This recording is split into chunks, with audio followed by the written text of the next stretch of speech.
So if you were to ask me just a couple days ago what my thoughts are on the Toyota Tundra, especially without the hybrid powertrain, I would have given you an entirely different answer to that question than if you were to ask me that same exact question today. Now, Toyota was kind enough to send me the 2025 Toyota Tundra Rally Edition, which is a new trim or package on top of the standard SR5 to test and review and give you guys my overall thoughts and impressions of. And I have to say, I have been blown away and mighty impressed about this truck, even with its standard powertrain without the hybrid underneath the hood. It is just a host of things to enjoy about it and really not that many things to dislike about it. Now, believe it or not, this is my first time behind the wheel for a meaningful amount of time with the current generation Toyota Tundra since its introduction for the 2022 model year. So this is coming from an outside perspective, if you will, with experience in other full-size trucks, from Ford, General Motors, etc., and really not that much time behind the wheel of the Tundra. So I have come up with my list of likes and dislikes here over the last 6 days. And just to give you guys a heads up, it's gonna get a little bit nitpicky on the dislikes side of things because I have not been able to come up with more than just a couple meaningful dislikes about the Tundra here in the Rally Edition configuration or just the Tundra in general across the lineup. So without further ado, let's not waste time and get into everything I both liked and disliked here with the 2025 Toyota Tundra Rally Edition. Now, my first like, arguably biggest like, and one of the reasons I had a former negative connotation of this truck, despite never having driven it, is gonna be the powertrain and the transmission setup that's found underneath the hood. So under this hood, you're gonna find the standard 3.4 liter twin turbo V6 paired to a 10-speed torque converted automatic transmission, producing 389 horsepower and 479 pound-feet of torque. Those figures on paper alone are mighty impressive, but what's blown me away is the refinement and smoothness of this powertrain, both in the engine side of things and the transmission. The engine has plenty of power on tap. Most of the time, I was not past 3,000 or 3,500 RPMs on the tachometer, and it was providing the acceleration that I was expecting. And the 10-speed automatic has been so smooth at times that I was not able to tell it was actually shifting unless I was looking specifically at the tachometer on the dash, seeing the RPMs changing and the truck running through the 10 speeds that are available to it. Now, in addition to this, one of the other items I've absolutely loved about it is the stop-start tuning. Now, Toyota has tuned the stop-start system for the engine to only come on under certain brake applications. Now, for example, if you're coming up to a stoplight or a stop sign, you brake normally, the truck will display a little message on the instrument cluster saying, depress brake harder to enable engine stop start once the battery and everything is satisfied in the other criteria.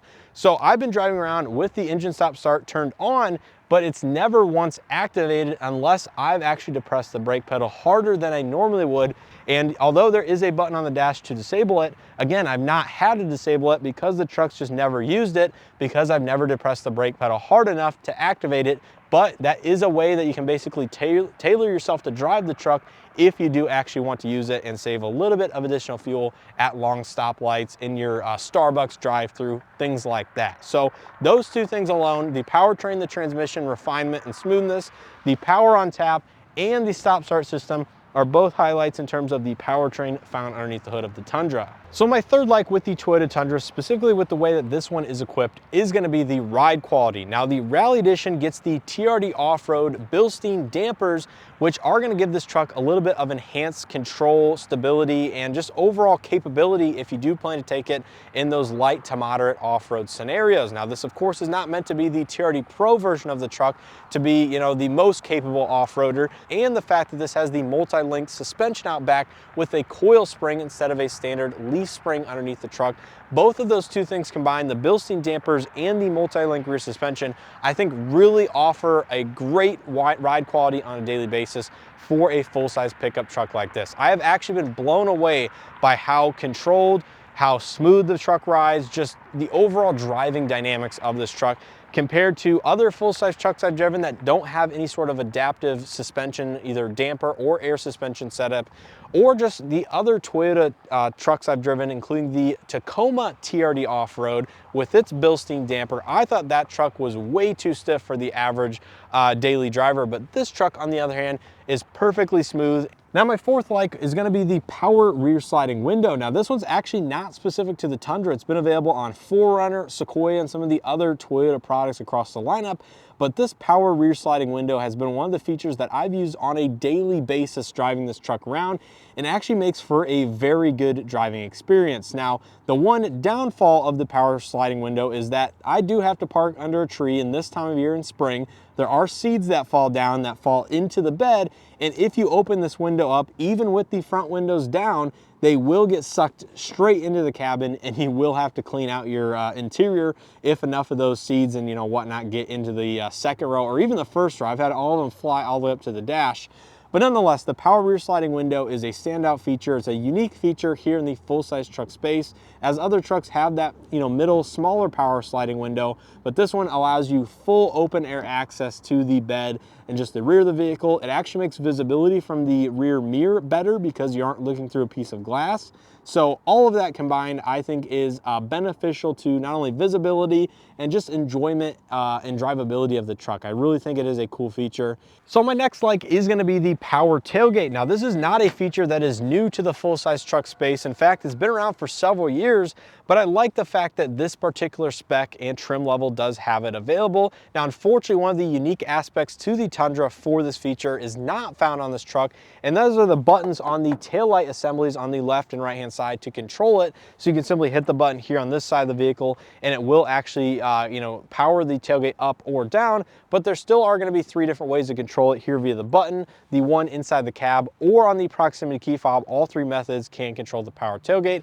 but just in general, I think power tailgates are going to be my preference if I were to get a tailgate from any of the full-size truck manufacturers, just because I think it's convenient to have that button inside the cab to lift it up or down. I know it's a specific use case. Most of the time you're going to be getting out of the truck anyway, and it's not a big deal to lower it down. But the one thing about the power tailgates is you can simply bump it with your knee or lift it just like that, and it will automatically start to retract up and close itself. So this isn't necessarily a Tundra specific like, but I do like the fact that this truck, the way it is optioned, does have this feature. So my 6th like is going to be the LED lighting, both on the exterior and interior, because I think at the low $60,000 price point, this truck has the right amount and a useful amount of LED lighting. So starting out on the exterior, you're going to have the LED reflector low and high beam headlights, LED fog lights, and then coming out back, you have LED turn signals and brake lights here in this main assembly, LED reverse lights down there, and then in addition to this, of course, you have the LED license plate lights. You have an LED light here at the tailgate to shine down at the rear of the truck. You have LED bed lighting at the cab and inside of the bed, which is not something you're going to find in every full-size kind of mid-trim level truck, if you will. And then jumping onto the interior, you're going to have a host of additional LED lighting from the overhead dome lights, the vanity lights. You have LED footwell lighting in the in the front row. You have LED lighting for the center console where you place your phone and just some of the other center storage. And I think all of this LED lighting in general really makes for a very useful and premium feeling experience, even if it's not color selectable. It's not color changeable ambient lighting, but it is functional LED lighting, which I think on a full size or even a mid-size truck in general is going to be one of the standout characteristics. So I think my next like is really going to be with the interior color accent specific to the Rally Edition. So starting quickly out here on the door panel, you're going to find the padded upper and normal section armrests, both with yellow accent stitching, but the main attraction is going to be the seats, which are the black Softex with the color accent stitching and the perforations in the center. So these seats, again, are specific to the Rally Edition, but have some very nice premium color accent stitching and really make it stand out and pop versus the normal grays or black stitching that you might have with a normal SR5. And of course, with the TRD Rally Edition, you also get the TRD branding on the steering wheel, the red accent on the top, as well as on the shifter itself. So overall, I think the seats and just the interior color accents of the Rally Edition really do add a spruce of color to the inside. So I think my last and final like with this truck is going to be specifically about the way the Rally Edition is packaged from the factory. I think between the base SR5 standard features and the additional features that the Rally Edition package does add, I think this truck has a great mix of creature comforts, convenience, and off-road amenities and hardware that the average buyer might expect for around the $60,000 price point. So of course the SR5 has things like that power up down rear window that I just mentioned earlier on in this video, but the Rally Edition brings in things like the larger 14-inch infotainment system. You have a driver side and interior dimming mirror, power folding mirrors, you have the selectable locking rear differential, Bilstein dampers, you have skid plates underneath the truck, dual power seats, parking sensors front and rear, 360 cameras, footwell LED lighting, you have power outlets, the multi-terrain select and crawl control, and the list really goes on. It is a very well-equipped truck, and I think it's, you know, price competitive at that low $60,000 price point, but I think in terms of a well-rounded package, it turned out to be one of the things that I absolutely enjoyed. I really didn't have any features that I was missing per se. I think the one thing that I was mildly disappointed about for the price point is going to be the 9-speaker audio system, which is a Toyota branded one. It's not a additional premium one, say from JBL, which is available as an additional charge on some of the higher trim levels. So overall, I think if they were to change out the audio system, put a more premium sounding one in, that would be the one item that I would want changed inside the truck, the way it is packaged at the given price point. But outside of that, I think it is a really competitively equipped truck, and one that I enjoyed living with on a daily basis. So with all those likes out of the way, now let's get into my long list of dislikes with this truck, which, like I said, is going to end up being a little bit nitpicky in the grand scheme of things, but there is at least one or two things that I wanted to point out specifically. Other than that, a lot of these things aren't going to be a big deal to the average buyer. So I think my first and arguably biggest dislike that I was able to come across over my 6 days with the Tundra is going to be the seat comfort. Now, to reiterate, I do have spinal fusion, which impact comfort in basically every vehicle I do drive, mainly due to the headrest position and how far forward the headrest pushes my head. Now, the Tundra, I'm going to say, is middle of the road, average comfort. It's definitely not the worst. It's not the Nissan Frontier where I couldn't drive the truck for more than 5 minutes and, you know, start to get uncomfortable, but it's not the best. Even vehicles such as like the Toyota Camry, for example, have much more comfortable seats. I would say in terms of seat comfort in the truck segment and in general, these are about middle of the road average for me. Now, I was able to get decently comfortable, but they're still not ideal. The two-way lumbar does help the situation a little bit by allowing me to fill the void between, you know, kind of the seat back and my actual back, if that makes sense. Definitely sit in these for a period of time, take them for a test drive if you're interested in this truck, see how it feels to you. But I would say overall, I would say they're middle of the road, average comfort-wise, but certainly they are not the best in the segment. Now, my second dislike has to do with the center console lid design and mainly the materials that Toyota decided to use on this lid. So from a comfort standpoint, in the armrest section, I have zero complaints. This is actually a very comfortable material to rest your arm on both the left and right-hand side. But my main issue is the design and the materials that they use in the middle storage bins and this hard, cheaper plastic. So basically, anytime you put an item inside and it moves around, this is such a noisy material that it just makes it feel like a very cheap interior. Now, in addition to this, if you're using any of these storage bins or cubbies and you want to lift it up, well, obviously they're going to fly out the top and fly into either the cup holders or the second row of the vehicle if you want to gain access to the change holder, some of the USB charging, or just additional storage inside. So if they added a rubberized texture to it, this would probably solve a lot of my complaints, but still from a functional standpoint. Now, my third dislike with this truck is going to be with the heated steering wheel performance. Now, just like that of other Toyota products, it does have a retain switch, which means it will automatically stay on between ignition cycles, which is absolutely fantastic. But the main issue I have with it, or small gripe, it's not a deal breaker whatsoever, is going to be the heated steering wheel does not get as warm to the touch as others that I've tested. So over the couple chilly mornings in the 30s that we've had with my week with this truck, it's been nice to have it on. It's actually been perfect weather, but I would say under deep cold environments, it would be nice to just the steering wheel to get just a little bit warmer than it did in this particular truck, because I actually had it left on and it was in like the 50s or 60s outside, and I didn't really notice that it was still on. It felt a little bit warmer than normal, but it really didn't feel that warm to the fact that I really needed to turn it off per se. So my fourth dislike is going to be the fact, despite this truck having nearly full LED lighting around the rest of the truck, it still maintains the incandescent turn signals here in the headlamp assemblies. So I think overall this just makes it have a cheaper, more basic appearance.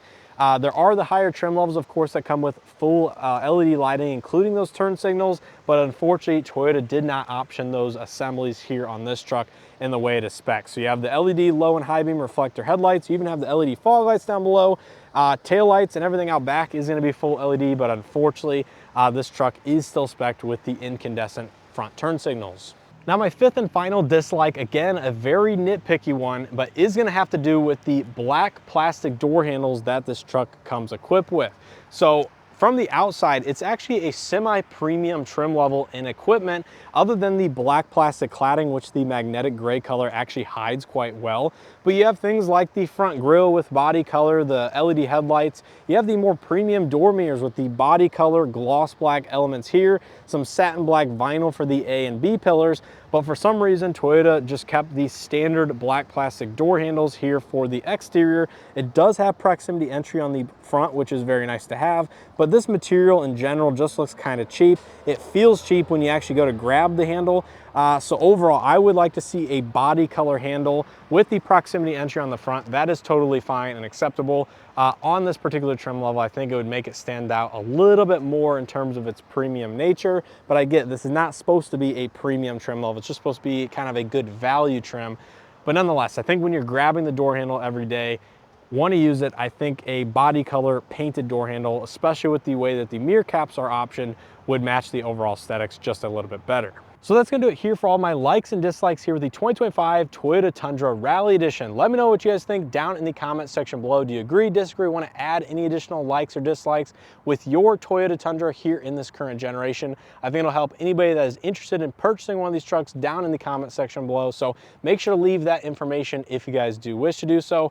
But overall, I think the Rally Edition and just the Tundra in general is a very solid offering in the low $60,000 price point for people that just want a good balance of value, creature comforts, and off-road capability over that of the standard four-wheel drive Tundra. I want to give a huge thanks to Toyota for sending this truck out for me to test and review, and of course you guys for watching. Hit that like button if you guys enjoyed, subscribe if you haven't already, check out additional content I have on this Tundra here on the channel, including a walk around as well as a dedicated driving review. And with all that being said, I hope to see you guys in the next one.